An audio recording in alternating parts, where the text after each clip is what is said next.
UP home guard की 44,000 vacancies आई हैं, आप सब लोग जानते हैं। तो आपको लग रहा है कि एक नोटिस वायरल देख कर के कि शायद इस भर्ती पर केस हो गया है, तो मैं आपको समझा देता हूं कि हाँ, एक वकील साहब ने ज़रूर एक प्रमुख सचिव को एक लेटर लिखा है और उसमें वकील साहब अपना नीचे हाई कोर्ट का रेफरेंस भी देते हैं और वो कहते हैं कि यहाँ पर वैकेंसीज लाना बिल्कुल भी सही बात नहीं है, क्योंकि पुराने होमगार्ड जो है उनको काम ही नहीं मिलेगा, उनको ड्यूटी नहीं मिलेगी। 40% जो होमगार्ड है वो बेरोजगारी के शिकार हो जाएंगे। उनका कहने का अर्थ ये है क्योंकि यहाँ जो होमगार्ड की भर्ती होती है वो पर डे के हिसाब से वेतन मिलता है और अगर नए रिक्रूटमेंट कर लिया जाएगा तो पर डे का जो उनको काम मिलता है, जो हो सकता है 8 घंटे पहले मिलता हो, 9 घंटे पहले मिलता हो या दिनों के हिसाब से महीने में 30 दिन मिलता हो, तो वो अब शायद इन नए होमगार्ड के आ जाने से 40% कम दिन उनको काम मिल पाएगा, जिससे बेरोजगारी छा जाएगी। और साथ में वो एक धमकी भी देते हैं कि हमने ऐसा 5 बार पहले भी पूर्व में प्रयास किया जा चुका है, लेकिन हमने कोर्ट में केस डाल करके उन भर्तियों को रुकवा दिया था। तो 2014 में तो वो कहते हैं कि पूरी तरह से तैयारी हो गई थी और हमने वो केस डाला और आज भी वो केस विचाराधीन है। पर पहले तो मैं वकील साहब को ये कहना चाहूँगा कि जो ये वैकेंसीज़ हैं,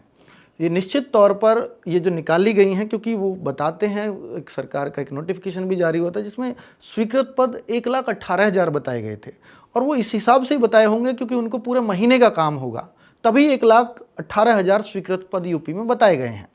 और उनमें उन्होंने ये भी बताया कि अभी 70 से 75,000 के बीच ही स्ट्रेंथ है होमगार्ड्स की, तो जो कमी है उसको पूरा करने के लिए 44,000 वैकेंसीज आई हैं। तो ऐसा हो ही नहीं सकता कि उनको काम ना मिले और इनको नई भर्ती इनको करनी है। कभी भी सरकार नई भर्ती तभी लाती है जब उनकी शॉर्टेज रही हो। तो इतना वकील साहब को समझना चाहिए और निश्चित तौर पर कि अगर सरकार को ये पता होगा कि यार 30 दिन का काम हम उनको भी दे पाएंगे और 30 दिन का काम हम नए वालों को भी दे पाएंगे, तभी हम एक होमगार्ड की भर्ती कर रहे हैं। वरना उनको भी बेरोजगार रखा जाए और इनको भी, नए वालों को भी रुष्ट किया जाए या बेरोजगार रखा जाए, ऐसा तो सरकार कभी नहीं चाहेगी, क्योंकि उससे बहुत ज़्यादा रोष व्याप्त हो जाएगा अगर इस तरह की सिचुएशंस बनती हैं। तो कुल मिलाकर के अभी आप ये ना समझें कि एक भर्ती पर केस हो गया है। अभी एक लेटर लिखा है और उन्होंने ये बोला है कि हम आगे इस पे केस कर देंगे अगर आप ये बात हमारी नहीं मानेंगे तो। कुल मिलाकर के कोई इसमें घबराने वाली कोई किसी भी तरह की कोई बात नहीं है। हाँ, केस अगर होना चाहिए तो इस बात पे होना चाहिए